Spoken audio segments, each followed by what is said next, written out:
Now, that state, this state, is all knowingness is. Faith can bring you there as a springboard. But knowingness,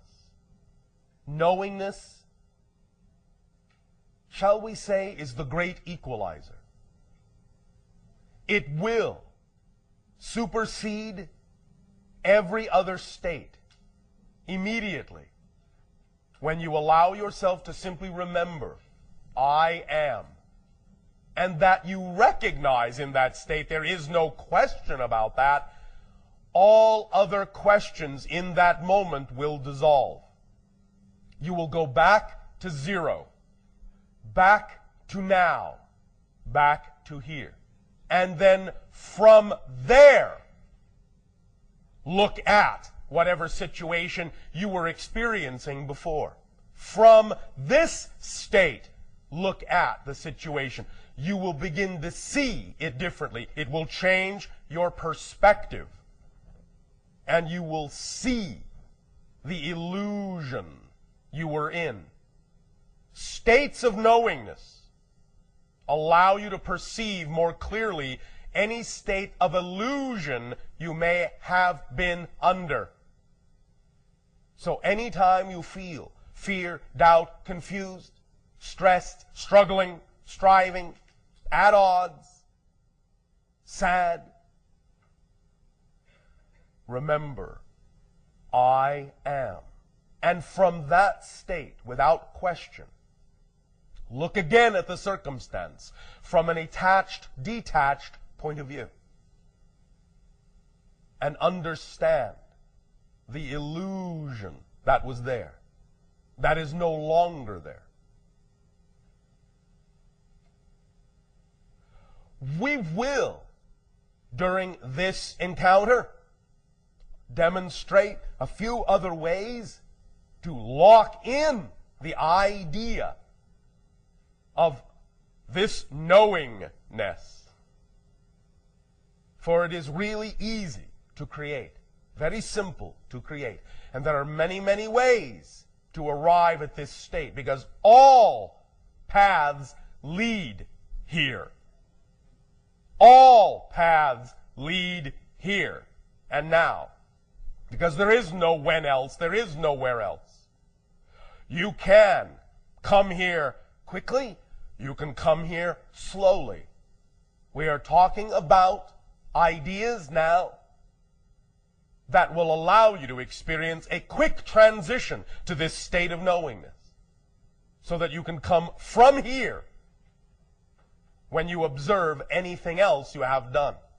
Come from the power of the illusion and look at the illusion of power you were under before. And see it for the illusion it was. Now, let's have 2 volunteers. You. Come up.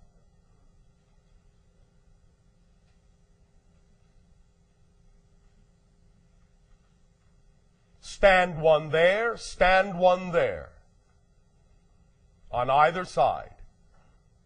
Facing each other. Now,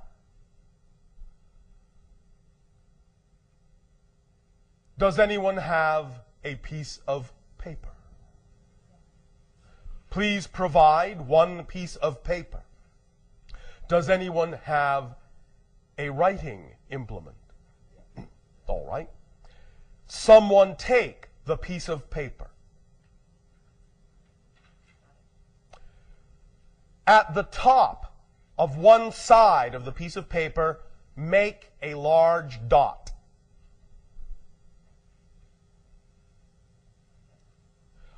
Do the same on the other side, at the same top. Make a large dot,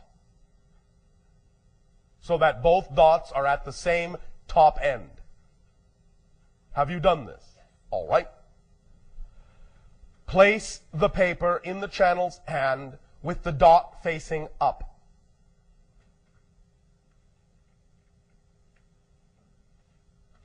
Is the dot up? Dot is now in your hand.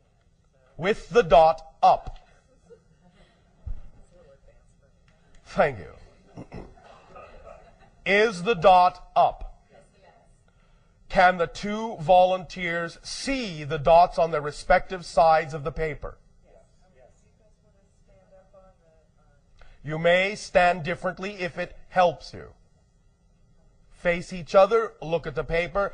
Do you see your respective dot that is facing you? Yes. All right. When I ask you, I will point this way first, then that. Please answer the question I will ask. You first, you second. All right? This is a single event. It is one event. But it has completely two different outcomes. Do you see the dot? Yes. Yes. When I ask you, tell me which way the dot is turning, left or right. Left. Right. Once more, out loud. When I ask you, tell me left or right, which way is the dot turning? Left. Right.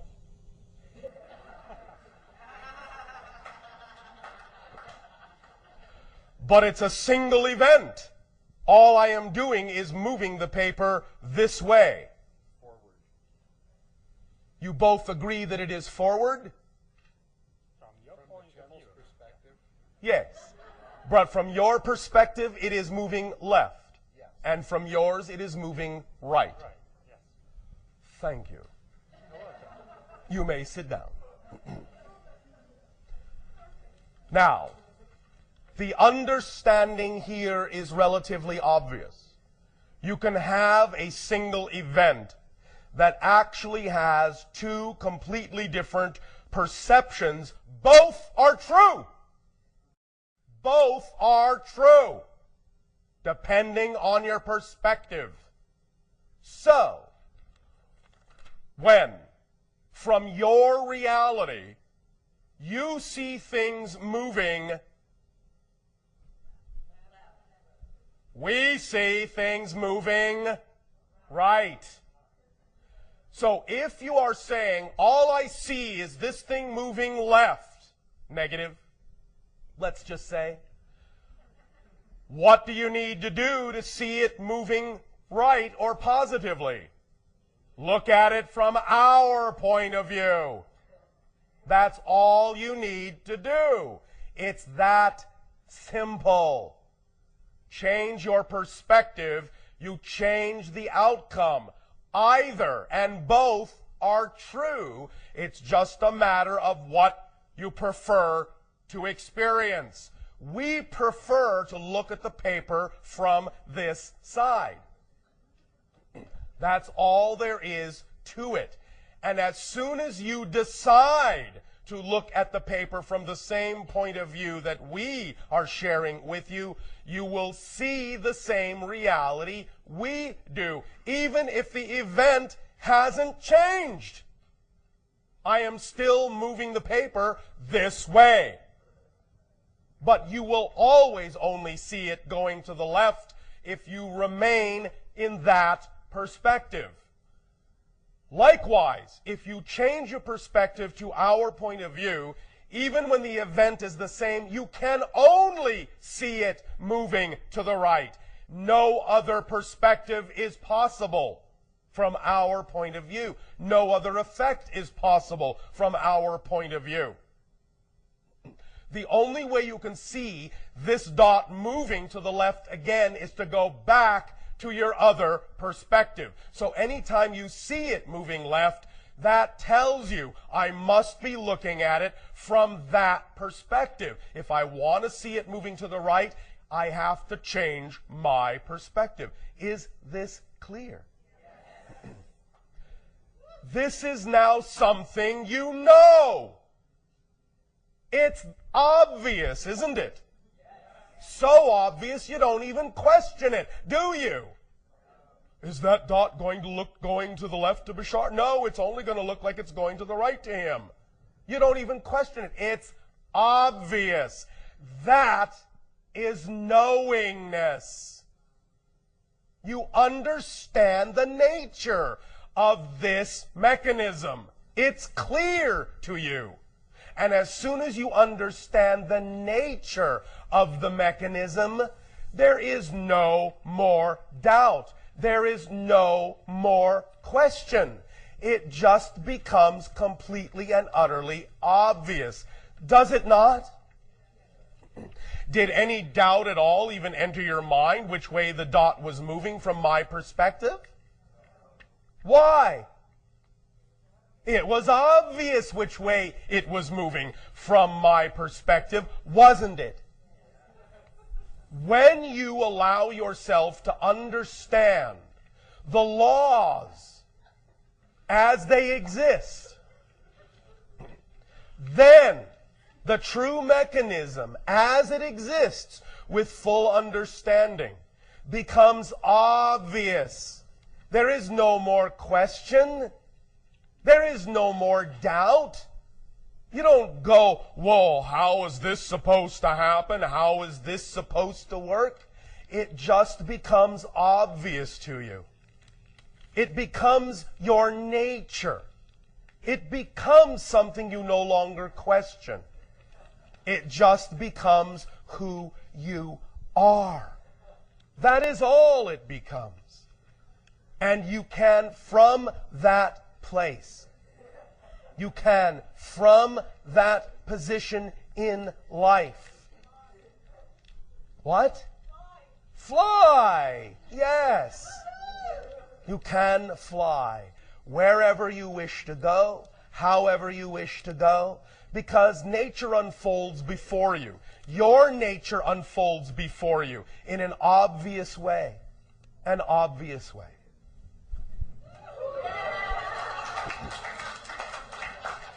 Let it be that obvious, because it is. It's as obvious as the fact you exist.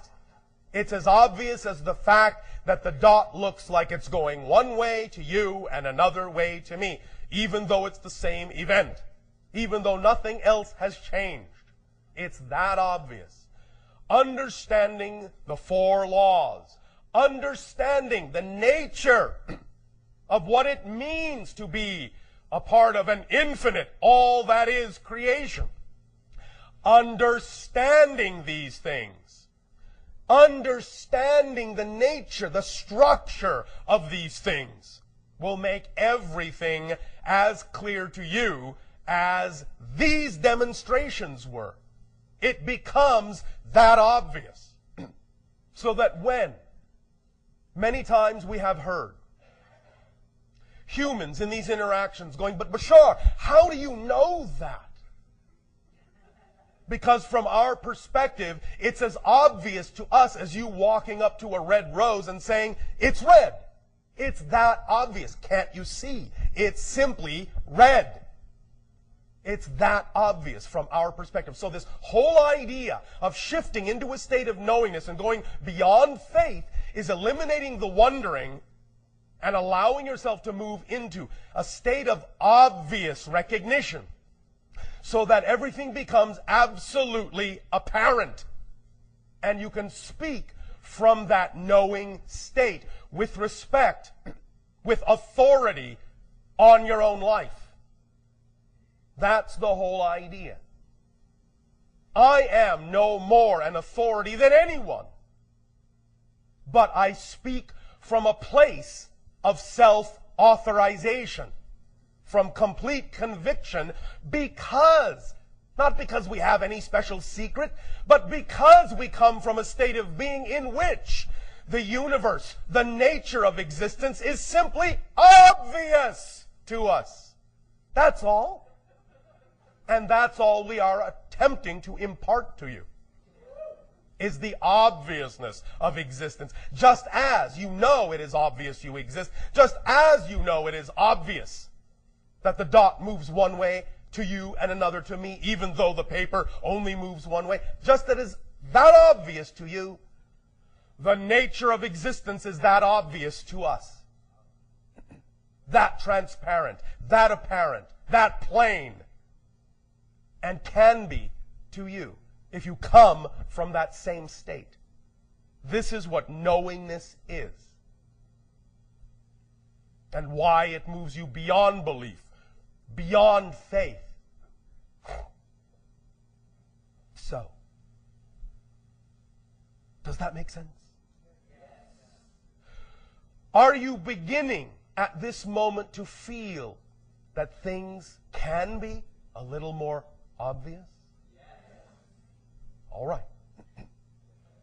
That's a good beginning. So then, let us review the 4 laws from this point of view. We have already begun with the first. You exist. When you understand this fully, it becomes automatically apparent, again, that there is only now, that time is an illusion, although the experience of it is real when you create it in your consciousness.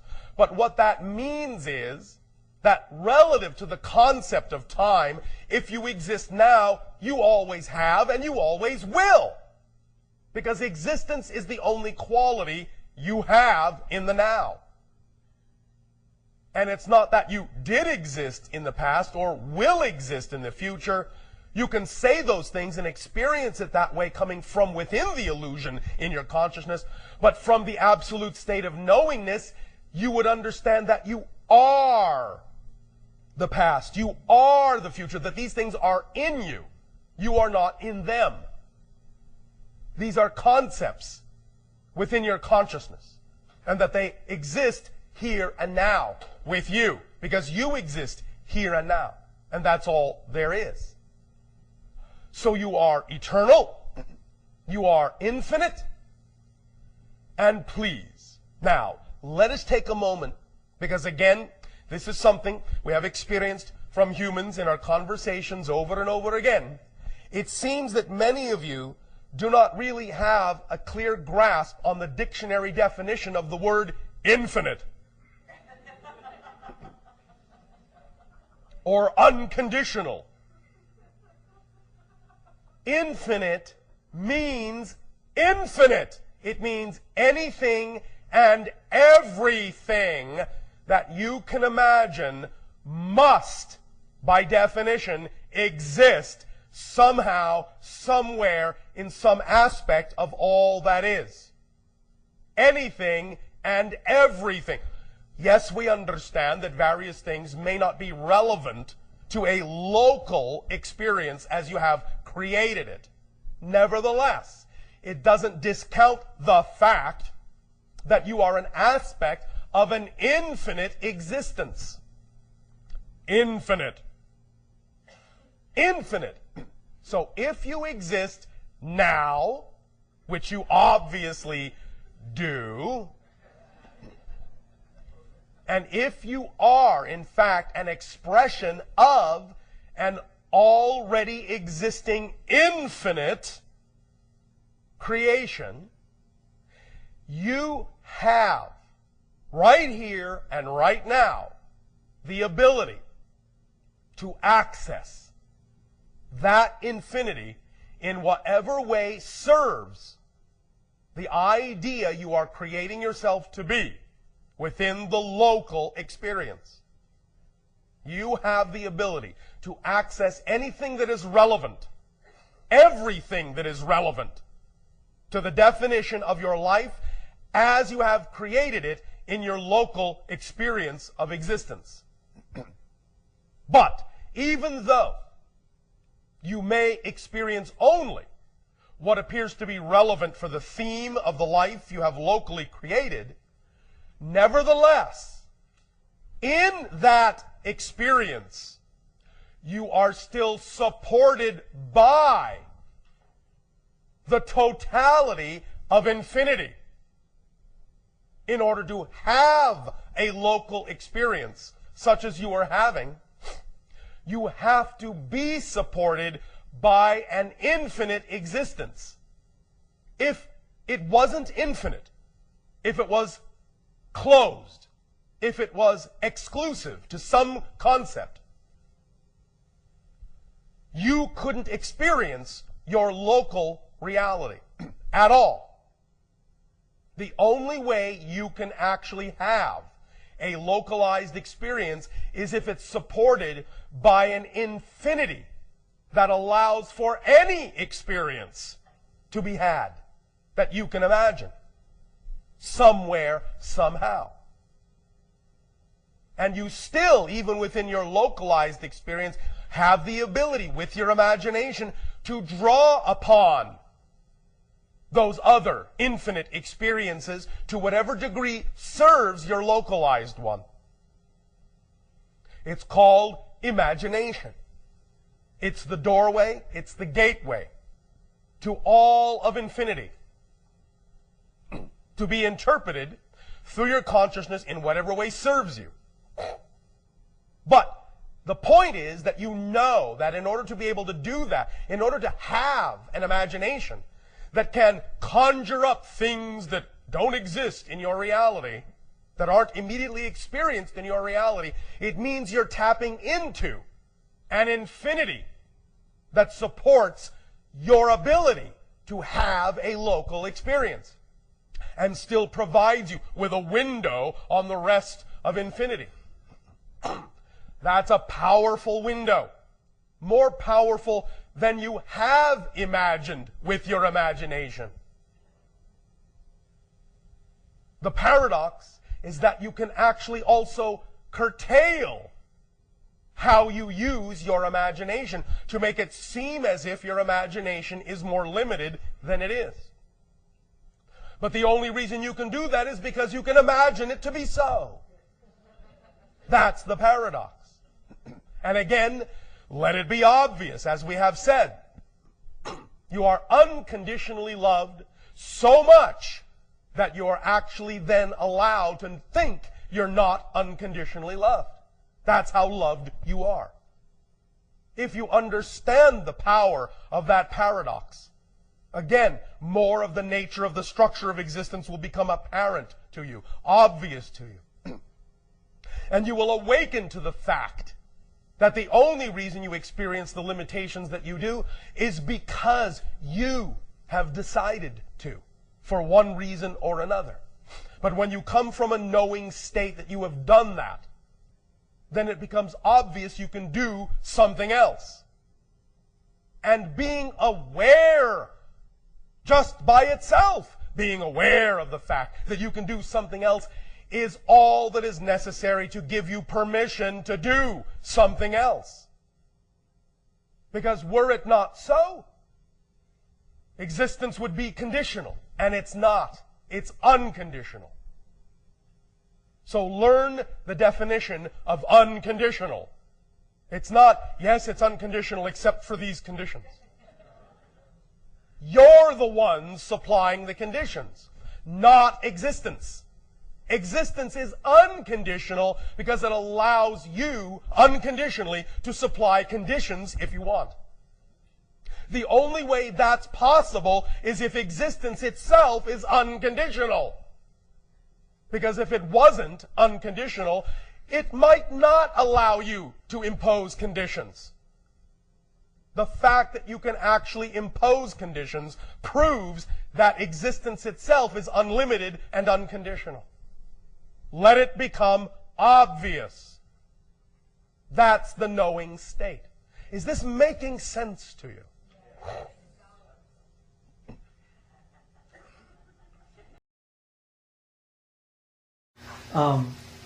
Yes. Can I have your opinion and understanding about Freemasonry? Well, that's a large subject. It is a large subject. Is there something specific you wish to discuss? Where did it start? Essentially, it started with the idea of the organization you call the Knights Templar. You understand this? Yes. Reference? Yes. The idea is that in their time, they discovered certain things, certain ideas. Now, really, some of the ideas are very, very ancient. and existed way before the Knights Templar. But you asked the question in terms of where the organization of Freemasonry began. And thus then, in that form, it began with the Knights Templar, even though the information that the Knights Templar found out about was very ancient information that preceded them by thousands of years. You understand? I do. And the information is nothing particularly to be negative, it's how you view it. Well, yes, of course. And much of what you now understand to be the kind of metaphysical knowledge that we are discussing today is actually what they discovered that was not very well known in your world back then.